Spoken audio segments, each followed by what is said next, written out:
Hi dear students, കഴിഞ്ഞ ക്ലാസ്സിലെ videos എല്ലാം കണ്ടു എന്ന് വിചാരിക്കുന്നു. നോട്ടാക്കി പ്രോബ്ലംസ് ചെയ്ത് നമ്പേഴ്സ് മാറ്റി കൂടുതൽ എക്സാമ്പിൾസ് ഒക്കെ ചെയ്യുമെന്ന് പ്രതീക്ഷിക്കുന്നുണ്ട്. അപ്പോൾ ഇന്ന് നമ്മൾ നോക്കുന്നത് 3 ടൈപ്പ് ഓഫ് പ്രോബ്ലംസ് ആണ്. ഏകദേശം സെയിം ആണ്, പക്ഷെ ക്വസ്റ്റ്യൻസ് ഡിഫറെൻ്റ് ആയ രീതിയിൽ ചോദിക്കുന്നു എന്ന് മാത്രം. സർക്കം ഡയമീറ്റർ ഓർ സർക്കം റേഡിയസ്, അതുപോലെ length of code, side of A triangle, ഇത് മൂന്നും നമുക്ക് എങ്ങനെയൊക്കെ ചോദിക്കുന്നത് എന്നുള്ളത് നോക്കാം. ഈ സർക്കം ഡയമീറ്റർ എന്ന് പറയുന്ന ടോപ്പിക്ക് നിങ്ങൾ ചെയ്തു. 60-30, 45-45 ഉപയോഗിച്ച് സർക്കം ഡയമീറ്ററും സർക്കം റേഡിയസും നമ്മൾ റേഷ്യോ ഉപയോഗിച്ച് ചെയ്തു. ഇനി സൈൻ ഉപയോഗിച്ചത് എങ്ങനെ ചെയ്യുന്നുള്ളതാണ് നമുക്ക് ഈ ഭാഗത്ത് നോക്കാനുള്ളത്. അപ്പോൾ എന്തൊക്കെയാണ് നമുക്കിവിടെ പഠിക്കാനുള്ളത് നോക്കാം. ലെങ്ത് ഓഫ് കോഡ്, കോഡിൻ്റെ ലെങ്ത് എങ്ങനെ കണ്ടുപിടിക്കാം. ഒരു സർക്കിളാണത്. ഈ സർക്കിളിൻ്റെ സെൻറ്റർ റേഡിയസും സെൻട്രൽ ആംഗിൾ സി കിട്ടും. സെൻട്രൽ ആംഗിൾ തന്നാൽ ലെങ്ത് ഓഫ് കോഡ്, ഇതാണ് കോഡ്, ലെങ്ത് ഓഫ് കോഡ് നമ്മൾ എങ്ങനെ കണ്ടുപിടിക്കും. ലെങ്ത് ഓഫ് കോഡ് കണ്ടുപിടിക്കാൻ നമ്മൾ ചെയ്യേണ്ടത് ശ്രദ്ധിച്ചോളൂ.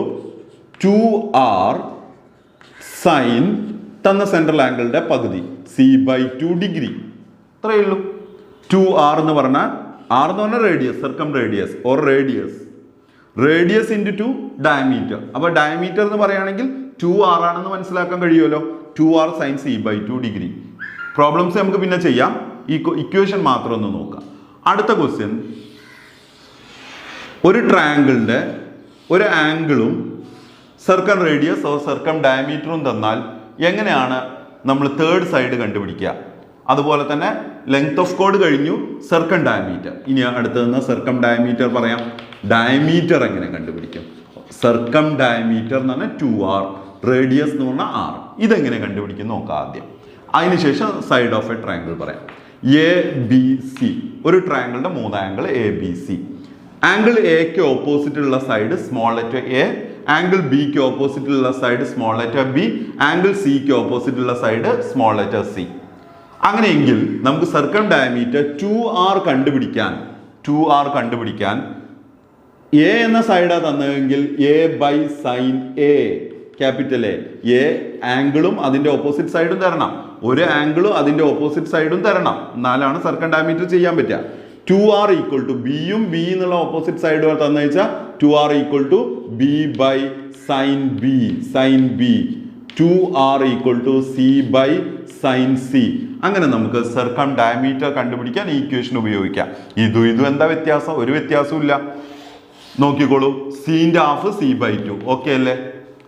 2r എന്ന് പറഞ്ഞാൽ റെഡി, സൈൻ c/2. ഈ ആംഗിൾ ആണ് എ എന്ന് പറയുന്ന സൈഡ്, എ എന്ന് പറയുന്ന ആംഗിൾ, അതിൻ്റെ ഓപ്പോസിറ്റ് സൈഡ് കണ്ടുപിടിക്കാനുള്ള ഇക്വേഷൻ.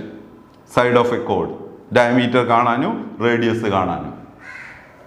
അടുത്ത തേർഡ് സൈഡ് ഓഫ് ട്രയാങ്കിൾ. ഒരു ട്രയാങ്കിൾ, ഒക്കെ സർക്കിൾ വേണം കേട്ടോ, സർക്കം സർക്കിൾ വേണം, നിർബന്ധമാണ്. ABC, ഇതിന്റെ റേഡിയസ് നിങ്ങൾക്ക് തന്നു എന്ന് വിചാരിക്കാം. 5 സെന്റിമീറ്ററോ 10 സെന്റിമീറ്ററോ, അല്ലെങ്കിൽ സർക്കം ഡയമീറ്റർ തന്നു എന്ന് വിചാരിക്കാം. ഡയമീറ്റർ ഓർ റേഡിയസ് നിങ്ങൾക്ക് നിർബന്ധമായും തരണം. റേഡിയസ് തരണം അല്ലെങ്കിൽ ഡയമീറ്റർ തരണം. അങ്ങനെയെങ്കിൽ ഒരു ആംഗിൾ തന്നാൽ എ എന്ന ആംഗിളിന്റെ ഓപ്പോസിറ്റ് സൈഡ് സ്മോൾ എ എങ്ങനെ കണ്ടുപിടിക്കും. ബി എന്ന സൈഡിന്റെ ഓപ്പോസിറ്റ് സൈഡ് സ്മോൾ ബി എങ്ങനെ കണ്ടുപിടിക്കും. സി എന്ന സൈഡിന്റെ ഓപ്പോസിറ്റ് സൈഡ്, സി എന്ന ആംഗിളിന്റെ ഓപ്പോസിറ്റ് സൈഡ് സി എങ്ങനെ കണ്ടുപിടിക്കും. അപ്പോൾ ഓപ്പോസിറ്റ് സൈഡ് കണ്ടുപിടിക്കാൻ small letter A equal to, നോക്കൂ ഇവിടെ നോക്കിയാൽ മതി, സെയിം ആണ്. ഇത് ഇങ്ങോട്ട് മാറ്റി കഴിഞ്ഞാൽ എങ്ങനെ ഉണ്ടാവും. 2r, 2 diameter, 2 radius into sine capital A. B എന്ന് പറയുന്ന സൈഡ് കാണാൻ 2r സൈൻ ബി, സി എന്ന സൈഡ് കാണാൻ 2r സൈൻ സി. അപ്പം 3 ഇക്വേഷനുമാണ് നമ്മൾ പഠിച്ച്. ലെങ്ത് ഓഫ് കോഡ് കണ്ടുപിടിക്കാൻ 2r sign c/2, central ആംഗിളിന്റെ half. അതുപോലെ തന്നെ ഒരു സൈഡും അതിന്റെ ഓപ്പോസിറ്റ് ആംഗിളും തന്നു കഴിഞ്ഞാൽ 2r equal to a/sin A, b/sin B, c/sin C. ഇനി ഓപ്പോസിറ്റ് സൈഡ് കണ്ടുപിടിക്കാൻ പറഞ്ഞാൽ 2r sin A, 2r sin B, 2r sin C. അപ്പോൾ 3 ടൈപ്പ് ഓഫ് ഇക്വേഷൻ ആണ് നമ്മൾ കണ്ടത്.